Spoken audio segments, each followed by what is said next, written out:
My name is Matthew, though people on the street know me as Levi.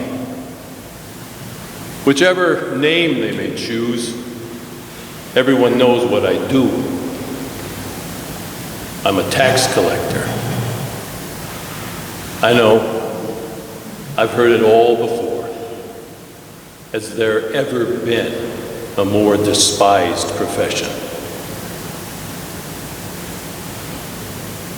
Certainly these days, in first century Galilee, tax collectors are hated. I guess it's partly because we work for the Roman authorities, which lead the forces, which control this land. But I suspect there's another reason. We are hated because each tax collector can set his own rates far above what even the Romans desire. But it's simple enough to understand why we do such a thing. The Romans pay us almost nothing, so we bump up the rates. Let's just say that I make a very enviable living, or did, until a certain day a while ago. It happened this way. I was in my tax booth one fair morning in Capernaum, not far from the lake shore. Plenty of sunshine and a light cooling breeze. A lovely day, all in all. Fishing boats were everywhere, hauling in their nets. Jesus was in town. Now I knew the name, but not the man. A prophet, some said, a healer, a passionate and kind man. That was part of his reputation. Who does not like a kind man?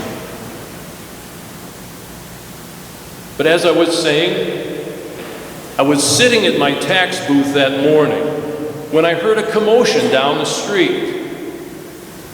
It turned out to be Jesus and a small band of his followers.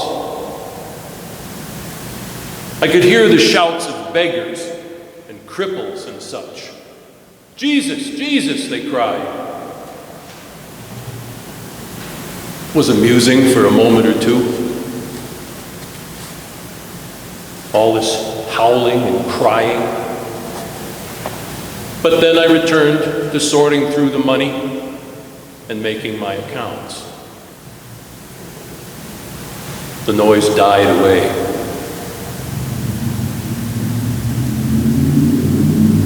A little later, with my nose deep in my business, I heard a voice, a single voice, very near to me. All it said was, "Matthew, as calm as you please." No other commotion or sound even.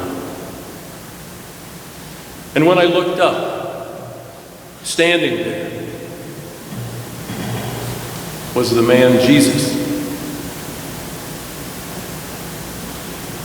"Matthew," he said again, quietly.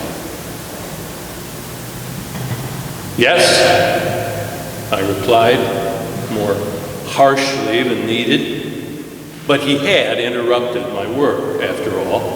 "What do you need?" I asked. "You," he said. Simple as that. "Come and follow me." Well, I was flabbergasted at first, and then I laughed out loud. But when I had gathered my wits, I decided to play along. "And exactly where are you going?" I asked.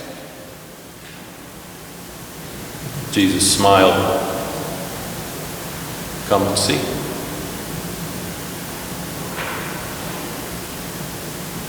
I must admit that it made me nervous. It's like he knew something about me that I didn't. How he knew, I don't know. We've never met. For a moment or two, I just shuffled papers. But every time I looked up, he was standing there, staring at me.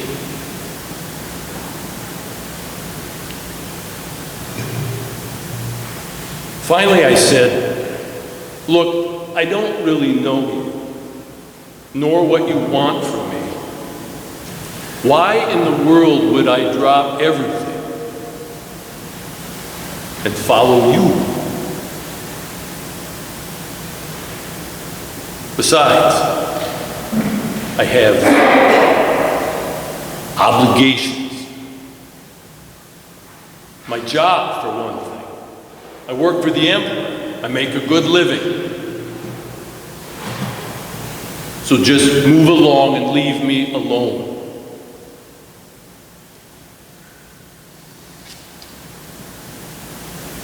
"Come follow me," he said again. I didn't like where this was headed. "Look, Jesus," I said, "the emperor pays me. Don't you understand? I have a good life.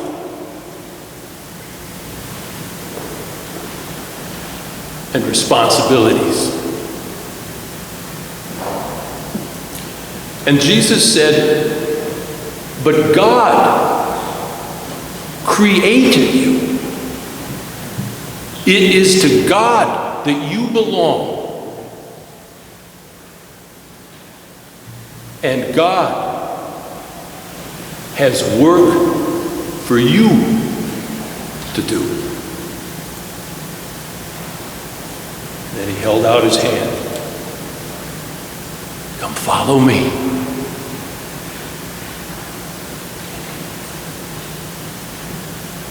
I fumbled with the coins and the documents in front of me.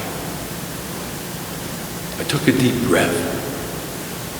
I wiped beads of sweat from my brow.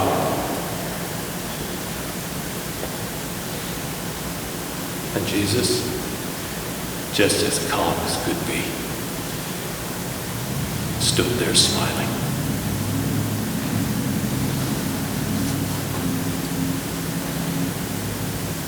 "And if I should go with you," I finally said, "where exactly will we be going?"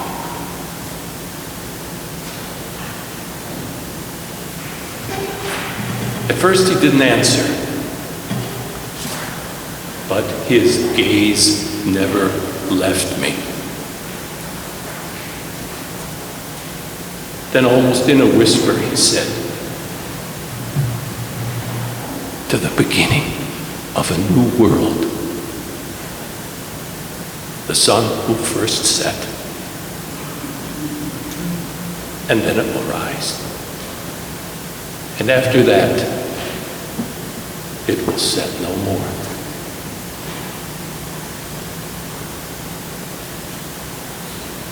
"Is that a riddle?" I asked. It made no sense to me. "No," he said, "it's not a riddle. It's a promise." And then he held out his hand again. "Come and follow me." I felt myself standing, and then I was stacking coins and paper in neat little piles. And after a moment, with the deepest of sighs, I stepped away from my desk and onto the path.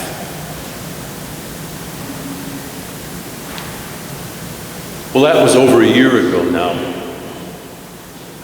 and I have seen wonders.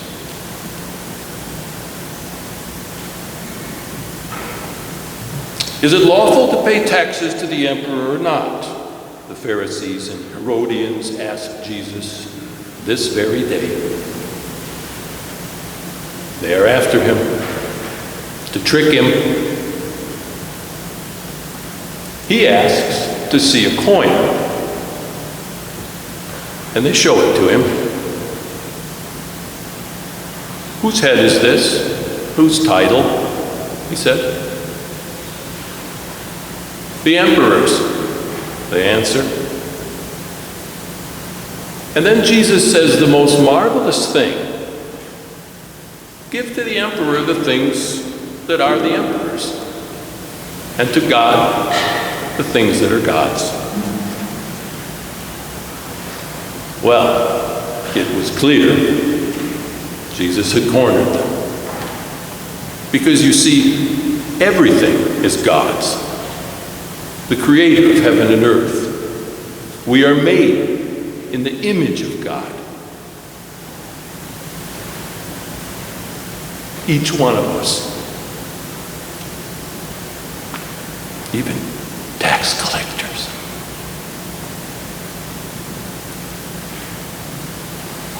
Here in Jerusalem, the Passover festival draws near. I want to see the promise unfold. I want to see the sunset and the sunrise and the beginning of a new world.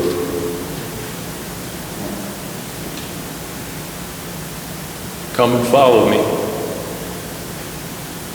Jesus had said long ago now. And so, follow.